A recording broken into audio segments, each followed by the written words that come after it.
Hi friends, welcome back to PF education channel. ఈ వీడియోలో monthly pension 10D ఏ విధంగా apply చేసుకోవాలో తెలుసుకుందాం. వీడియోకు లైక్ చేయండి, సబ్స్క్రైబ్ చేయండి. ముందుగా మనము మంత్లీ పెన్షన్ 10D అప్లై చేయాలంటే మీ యొక్క సర్వీసు 10 years అనేది పూర్తయి ఉండాలి. అది మీరు ఒకే కంపెనీలో ఉద్యోగం చేసినా పర్వాలేదు, లేదంటే 4-5 కంపెనీలు కొందరు చేస్తూ ఉంటారు, 5-6 కంపెనీస్. అలా ఎన్ని కంపెనీస్ అయినా ఉద్యోగం చేసినా పర్వాలేదు, కానీ మీ యొక్క టోటల్ సర్వీస్ అనేది 10 సంవత్సరాలు పూర్తయి ఉండాలి. అలానే మీరు మంత్లీ పెన్షన్ అప్లై చేయాలి అంటే ఈ నామినేషన్ అనేది పూర్తి చేసి ఉండాలి. దాని తర్వాత రిజైన్ డేట్ అనేది అప్డేట్ అయి ఉండాలి. నెక్స్ట్ మీరు కనీస వయసు, ఓకేనా. మంత్లీ పెన్షన్ మనకు అప్లై చేసుకోవడానికి ఈపీఎఫ్ఓలో మనకు 2 ఆప్షన్స్ ఉంటాయి. కనీస వయసు 50 సంవత్సరాలు, గరిష్ట వయసు 58 సంవత్సరాలు. ఓకే, 50 సంవత్సరాలు వచ్చిన వెంటనే మీకు కావాలంటే ముందస్తు పెన్షన్ అప్లై చేసుకోవచ్చు. లేదు మీరు నార్మల్ పెన్షన్గా అప్లై చేయాలంటే 58 సంవత్సరాలు వచ్చిన తర్వాత అప్లై అనేది చేయవచ్చు. సో ఇప్పుడు అప్లై చేసేటటువంటి పూర్తి ప్రాసెస్ని ఈ వీడియోలో మనము తెలుసుకుందాం. ముందుగా మనము మన యొక్క యూఏఎన్ నెంబరు అలానే పాస్వర్డ్ ఎంటర్ చేసి క్యాప్చా కోడ్ ఎంటర్ చేసి మనము ఈపీఎఫ్ మెంబర్ హోమ్ పేజ్లోకి లాగిన్ అవుతాము.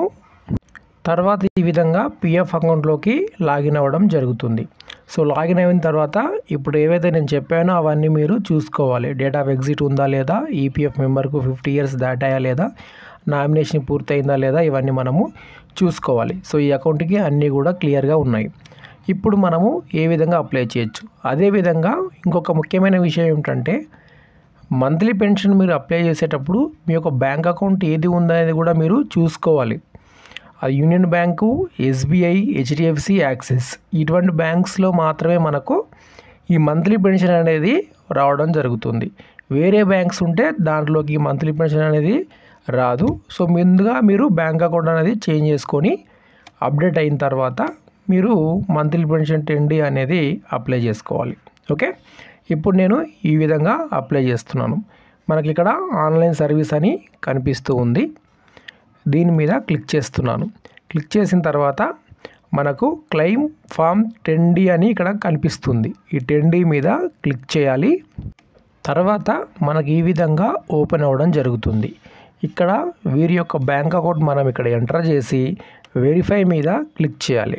సో ఇక్కడ బ్యాంక్ అకౌంట్ మనం ఎంటర్ చేసుకోవాలి. ఆ బ్యాంక్ అకౌంట్ ఎస్బీఐ కానీ, union bank, HDFC, axis bank, ఈ బ్యాంక్స్ అయితే మంచిది. ఓకే, ఇప్పుడు బ్యాంక్ అకౌంట్ ఎంటర్ చేస్తాను. తర్వాత మనకి ఈ విధంగా ఆప్షన్స్ రావడం జరుగుతుంది. ఇక్కడ date of joining, date of exit అనేవి కనిపిస్తాయి. లాస్ట్ వర్క్ చేసినటువంటి కంపెనీ యొక్క డీటెయిల్స్ ఇక్కడ మనకు కనిపిస్తాయి. దాని తర్వాత రీజన్ ఆఫ్ లీవింగ్ ఇక్కడ మనకు కనిపిస్తుంది. నెక్స్ట్ ఇక్కడ మనకు సెలెక్ట్ క్లెయిమ్ ఆప్షన్ అనేది కనిపిస్తూ ఉంటుంది. సో దీనిపైన మనము క్లిక్ చేస్తాం. ఇప్పుడు మనం ఏం అప్లై చేస్తున్నాము, మంత్లీ పెన్షన్ 10D. ఇది అప్లై చేస్తే ఏమవుతుంది అంటే ఈపీఎఫ్ మెంబర్కి ప్రతి నెల పిఎఫ్ నుండి కొంత పెన్షన్ అనేది వస్తూ ఉంటుంది. అది ఎంత పెన్షన్ వస్తుంది అనేది ఇది అప్లై చేసిన తర్వాత నెక్స్ట్ వీడియోలో అయితే మీకు చూపిస్తాను. ఈ పిఎఫ్ మెంబర్కు ప్రతి నెల ఎంత పెన్షన్ అనేది వస్తూ ఉంటుంది అనేసి. ఓకే, ఇప్పుడు నేను ఇక్కడ 10D మీద క్లిక్ చేస్తాను. క్లిక్ చేయడంతో మనకి ఈ విధంగా కనిపిస్తూ ఉంటాయి అన్ని ఆప్షన్స్. సో ఇక్కడ చూడండి, reduce pension yes and no అని ఉంది. సో ఇక్కడ నేను ఎస్ అని క్లిక్ చేస్తున్నాను. ఎస్ అని నేను ఇక్కడ ఎందుకు క్లిక్ చేశాను అంటే ఈ మెంబర్ వయసు 50 సంవత్సరాలు అయితే పూర్తి అయింది, కానీ 58 సంవత్సరాలు అయితే ఇంకా రాలేదు. అంటే ముందస్తు పెన్షన్ నేను ఇక్కడ అప్లై చేస్తున్నాను. 58 సంవత్సరాల కంటే ముందుగానే నేను పెన్షన్ అనేది అప్లై చేస్తున్నాను. ఒకవేళ మీరు 58 సంవత్సరాలు వచ్చిన తర్వాత అప్లై చేసే అనుకుంటున్నారు, ఇక్కడ మీరు అంటే ఇక్కడ నో అని మీరు క్లిక్ చేయొచ్చు. ఓకే, దాని తర్వాత చూడండి మన కింద ఇక్కడ స్కీమ్ సర్టిఫికేట్ మీ దగ్గర ఏదైనా ఉందా అని అడుగుతుంది. అంటే ఇక్కడ నేను నో అని క్లిక్ చేశాను. తర్వాత మనకు నెక్స్ట్ కింద ఫ్యామిలీ యొక్క డీటెయిల్స్ కనిపిస్తాయి. మీరు ఎవరైతే నామినీ యొక్క డీటెయిల్స్ ఇచ్చి ఉంటారో వారి యొక్క వివరాలు కింద మనకు కనిపిస్తూ ఉంటాయి. ఓకే, నెక్స్ట్ మనం కొంచెం కిందికి స్క్రోల్ డౌన్ చేయాలి. ఓకే ఫ్రెండ్స్, తర్వాత నామినీ కింద మనకు ఎంప్లాయ్కి సంబంధించిన పూర్తి అడ్రస్ ఇక్కడ మనకు ఎంటర్ చేయమని అడుగుతుంది. అడ్రస్ పూర్తిగా ఇక్కడ మనం ఎంటర్ చేసాం. ఎంటర్ చేసిన తర్వాత ప్రతి నెల ఈపీఎఫ్ నుండి మీకు వచ్చేటటువంటి పెన్షన్ ఏ బ్యాంక్లో కావాలి అనుకుంటున్నారు అని ఇక్కడ మనకు అడుగుతూ ఉంటుంది. సో ఇక్కడ సెలెక్ట్ పైన క్లిక్ చేస్తే ఇక్కడ కొన్ని బ్యాంక్స్ అనేవి మనకు కనిపిస్తాయి. దీనిలో ఆంధ్ర బ్యాంక్ అని మొదట మనకు కనిపిస్తుంది. ప్రస్తుతం మనకు ఆ బ్యాంకు లేదు, union bank. So union bank, axis bank, corporation bank, ఈ బ్యాంకు కూడా ప్రస్తుతం లేదు. HDFC, ICICI bank, Indian bank, state bank of India, union bank of India, వీటిలో మాత్రమే మనకు ఈ పెన్షన్ డబ్బులు అనేవి వస్తాయి. వీరిది ఎస్బీఐ బ్యాంకు కాబట్టి నేను ఎస్బీఐ అని క్లిక్ చేస్తున్నాను. క్లిక్ చేసిన తర్వాత నెక్స్ట్ ఇక్కడ బ్యాంక్ అకౌంట్ నెంబర్ ఇక్కడ ఎంటర్ చేయమంటుంది, ఐఎఫ్సి కోడ్ ఎంటర్ చేయమంటుంది. ఎంటర్ చేస్తాను. తర్వాత bank account, IFSC code enter చేసిన వెంటనే మన బ్యాంకు బ్రాంచ్ ఎక్కడ ఉంది అనేసి దానికి సంబంధించిన అడ్రస్ ఇక్కడ మనకు కనిపిస్తుంది. ఆళ్ళగడ్డ బజార్, ఆంధ్రప్రదేశ్, కర్నూలు జిల్లా అని ఇక్కడ మనకు కనిపిస్తుంది. దాని తర్వాత ఇక్కడ బ్యాంక్ పాస్బుక్ ఇక్కడ మనము అప్లోడ్ చేస్తాం. ఓకే, బ్యాంక్ పాస్బుక్ ఇక్కడ మనకు అప్లోడ్ చేస్తాము. అప్లోడ్ చేసిన తర్వాత కొంచెం కిందికి మనం స్క్రోల్ డౌన్ చేసినట్లయితే మనకు కన్సర్న్ చెక్ బాక్స్ ఉంటుంది. సో ఈ చెక్ బాక్స్ పైన మనము ఈ విధంగా క్లిక్ చేయాలి. ఓకే, ఇక్కడ క్లిక్ చేసినట్లయితే మనకు ఆధార్ ఓటీపీ అయితే ఆప్షన్ అనేది కనిపిస్తూ ఉంటుంది. సో దీని మీద క్లిక్ చేయాలి.